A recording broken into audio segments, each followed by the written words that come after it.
ஒரு கிரகம் ஒரு ராசிக்குள் நுழையும் பொழுது பெயர்ச்சி. அப்போ ஒரு கிரகம் ஒரு ராசிக்குள் நுழையும் பொழுது என்ன செய்யும்னா, அந்த ராசிக்கும் மற்ற ராசிகளுக்கும் நல்லது கெட்டது செய்யும்.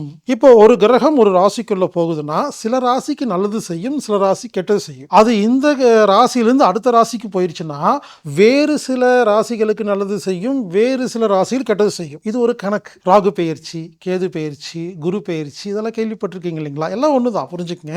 நீங்க இந்த கான்செப்டை புரிஞ்சிருச்சுன்னா, இப்போ நான் 7.5 நாட்டு சனிக்கு ஐடியா கொடுத்துருவேன். அப்புறம் குரு பயிற்சி வரும்போது மறுபடியும் ஃபோன் பண்ணுவீங்க, அது என்னங்க சொல்லுங்க அப்படின்னு. இப்போ ராகு பயிற்சி வரும், கேது பயிற்சி வரும். 7 நாட்டு சனிக்கு ஐடியா கொடுத்தா அஷ்டமத்து சனிக்கு என்னங்க, கண்டக சனிக்கு என்னன்னு கேட்பீங்க. இதெல்லாம் மொத்தம் நான் ஒரு ஜென்ரலா சொல்றேங்க, முதல்ல ஜென்ரலா புரிஞ்சுக்கங்க. அப்போ இது ஒரு சயின்ஸ். இது நீங்க கூகுள் பண்ணி பார்த்தா, சர்ச் பண்ணி பார்த்தா நிறைய ஒவ்வொரு கிரகத்துக்கும் ஒரு நாடி இருக்கு. நாடின்னா என்ன? மூச்சு காத்துங்க, சரம். வலது பக்கமா மூச்சு காத்து உள்ள போயிட்டு வந்தா இது சூரியக்கலை, வலது நாடி. இடது பக்கமா மூச்சு காத்து உள்ள போயிட்டு வந்தா சந்திரக்கலை, இடது நாடி. நீங்க உங்களுடைய ஆள்காட்டி விரலாம் மூக்கில வச்சு செக் பண்ணி பாருங்களேன். ஏதோ ஒரு பக்கம் அடர்த்தியா போகும், ஏதோ ஒரு பக்கம் கொஞ்சம் கம்மியா போகும். பாருங்க, ஒரு பக்கம் போகவே போகாதுன்னு நான் சொல்லல. ரெண்டுல எது அடர்த்தி அதிகமா போகுதோ அதுதான் உங்க நாடி. இப்ப நீங்க விரல் வச்சு சோதனை செய்யும் பொழுது வலது பக்கம் காற்று கற்றையாக அதிகமாக போனால் உங்களுக்கு வலது நாடி வேலை செய்கிறது, சூரிய கலை.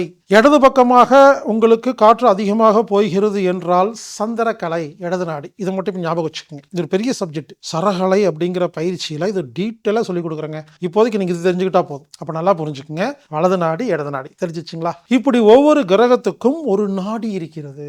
சூரியனுக்கு வலது நாடி, ஞாயிறு சூரியனுக்கு வலது நாடி, சனிக்கு வலது நாடி, ராகுவுக்கு வலது நாடி, கேதுவுக்கு வலது நாடி, வெள்ளி சுக்கிரன் இதுக்கு இடது நாடி, செவ்வாய் வலது நாடி, புதன் இடது நாடி, வியாழன் சொல்றாங்க இல்லைங்களா குரு, இவருக்கு மட்டும் 2 நாடி. குரு வியாழன் வளர்பிறையின் பொழுது இடது நாடி, தேய்பிறையின் பொழுது வலது நாடி. இதை மட்டும் இந்த வீடியோவை திரும்ப பார்த்து நோட் பண்ணி வச்சுக்கோங்க. வச்சுட்டீங்களா? இப்போ இது தனியா வச்சுக்கோங்க. ஒரு கிரகம் ஒரு ராசிக்குள் நுழையும் பொழுது சில ராசிகளுக்கு நல்லது செய்யும், கெட்டது செய்யும் சொன்ன இல்லைங்களா? அதை கண்டுபிடிச்சு அது சனியா இருக்கட்டும், ராகுவா இருக்கட்டும், கேதுவா இருக்கட்டும், குருவா இருக்கட்டும் கண்டுபிடிச்சு வச்சுக்கிட்டு ஒவ்வொரு பயிற்சி சொல்றாங்க இல்லையா, பயிற்சி எப்பெல்லாம் வருதோ நீங்க என்ன பண்ணணும், நம்ம ராசிக்கு நல்லதா கெட்டதான்னு பார்க்கணும். நல்லதுன்னா விட்டுருங்க, கெட்டதுன்னா என்ன செய்யணும்னா அந்த குறிப்பிட்ட பயிற்சி வர அந்த டைம் இருக்கு இல்லைங்களா, அந்த நேரம் முதல் 1 மணி நேரத்தில் அந்த கிரகத்துக்கான நாடி ஓட விடாமல் அடைத்து விட்டால், ஆப்போசிட் நாடியை ஓட விட்டால் உங்களுக்கு அந்த கிரகம் செய்யும் கெட்ட காரியம் வரவே வராது. இதுதான் தத்துவம்.